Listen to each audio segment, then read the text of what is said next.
I think certainly being focused on something that you're confident will have high value to someone else, and just being really rigorous in making that assessment, because people tend to, a natural human tendency is wishful thinking.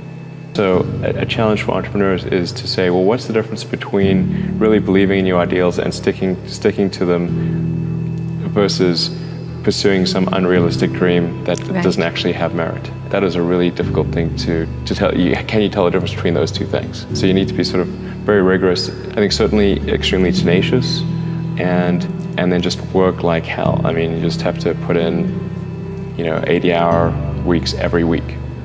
All those things improve the odds of success. If other people are putting in 40-hour work weeks and you're putting in 100-hour work weeks, then even if you're doing the same thing, you know that you will achieve in 4 months what it takes them a year to achieve.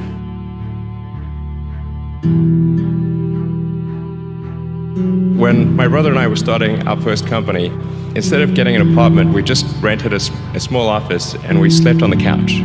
And we showered at the YMCA, and we're so hot up we had just one computer. So the website was up during the day, and I was coding at night. 7 days a week, all the time. So briefly had a girlfriend in that period, and in order to be with me, she had to sleep in the office. So work hard like every waking hour. It's the thing I would say, particularly if you're starting a company. And I mean, if you do simple math, say like, okay, if somebody else is working 50 hours and you're working 100, you'll get twice as much done in the course of a year as the other company.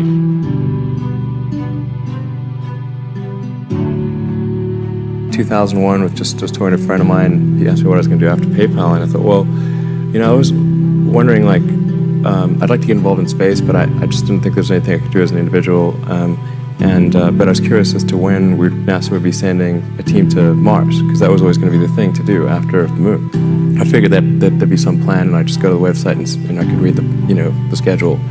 Actually, there wasn't anything on the website, and is it secret? I don't know.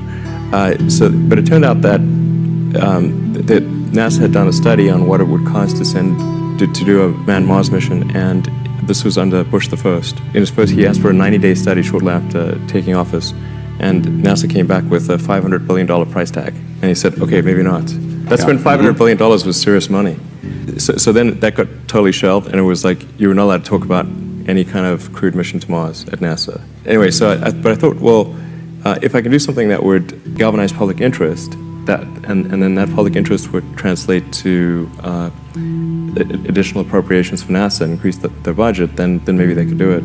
So actually what I started thinking I would do is send a small greenhouse to the surface of Mars with seeds in dehydrated gel, and the public tends to respond to precedents and superlatives. So this would be the furthest that life's ever traveled, the first life on Mars. I tried to figure out how to do this with the proceeds that I had from PayPal, and I was able to figure out how to get the cost of the spacecraft down, and the communications, and the little greenhouse and everything. But the one thing I couldn't compress was the cost to launch, because there are only a few options. And the US options were way too expensive, and so I ended up going to Russia 3 times to try to buy. It wouldn't really matter. Like, I actually came to the conclusion that my initial premise was wrong. It's really fundamental to psyche. So if people think there's a way, I think it would actually get a lot of support.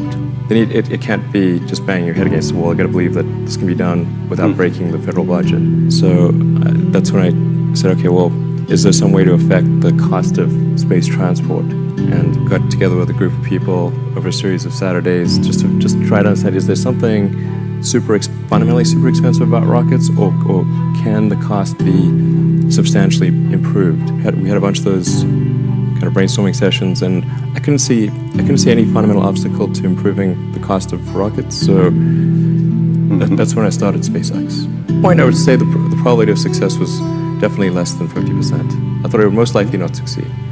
But it was worth a try.